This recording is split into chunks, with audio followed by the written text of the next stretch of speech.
Welcome back to my channel. आज हम हलवाई स्टाइल खस्ता नमक पारे तैयार करेंगे।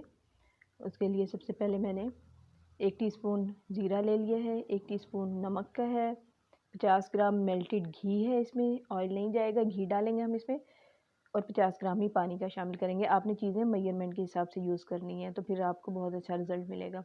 सब चीज़ों को अच्छे से मिक्स कर लें। अब मैदा है 1 पाव 250 ग्राम, वो इसमें शामिल कर देंगे और उसको अच्छे से मिक्स कर लेंगे सब चीज़ों को। ये देखिए हमने मैदे को मिक्स कर लिया। अब हम इसको हाथ से इस तरह से रगड़ेंगे, इस तरह से रब करेंगे ताकि एक क्रम सा बन जाए इसका। बिल्कुल ये करना बहुत ज़रूरी है अगर आप खस्ता नमक पारे बनाना चाहते हैं। ये देखें, इसकी निशानी ये है कि हमने इसको मुट्ठी में लिया है तो इस तरह एक इसका गोला सा बन गया है। अब थोड़ा थोड़ा पानी हम इसमें छिड़क के डो तैयार कर लेंगे। एकदम से पानी नहीं डालेंगे, बस इसको हमने पानी को थोड़ा थोड़ा करके ऐड करना है। ये देखें, इस तरह से हम इसको छिड़केंगे पानी को, इसको मिक्स करते जाएंगे अपनी डो को। जब ये सारा इकट्ठा हो जाए तो फिर हमने इसको अच्छे से गूंद लेना है।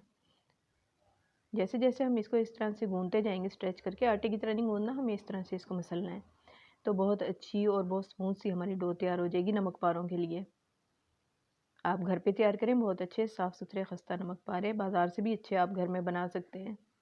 ये देखें, डो हमारी बहुत अच्छे से 5 से 7 मिनट हमने गूंदी है, तैयार हो गई है। हमें इसको रेस्ट देने की ज़रूरत नहीं है। 2 हिस्सों में मैंने इसको डिवाइड कर लिया है। थोड़ा सा मैदा डस्ट करूँगी और इसको बिल्कुल बारीक बेल लूँगी। इतनी अच्छी ये डो है कि इसमें बिल्कुल भी क्रैक्स वगैरह नहीं पड़ेंगे। ये देखें, बिल्कुल बारीक मैंने इसको बेल लिए। अब नमक पारों की कटिंग हम काट लेंगे। पहले स्ट्रेट हम लाइंस लगा लेंगे, पतले मोटे जैसे भी आप रखना चाहें तो वो आप अपने अकॉर्डिंग कर सकते हैं। और फिर इसको डायगोनल हम लाइन लगा लेंगे। नाइफ़ की मदद से हम इसको नीचे से इसकी बेस से अलग कर लेंगे। घी को मैंने गरम करने रख दिया है और उसमें हम मीडियम टू लो फ्लेम पे इसको नमक पारों को डाल देंगे। आँच बहुत तेज़ नहीं होनी चाहिए, मीडियम टू लो होनी चाहिए। नमक पारे हम इसमें शामिल कर देंगे और इसको अच्छे से फ्राई कर लेंगे जब तक कि गोल्डन कलर ना आ जाए। नमक पारे हम ये तैयार करके जब ठंडे हो जाएं तो किसी भी एयर टाइट जार में हफ्ता 10 दिन के लिए बहुत इजीली हम इसको स्टोर कर सकते हैं।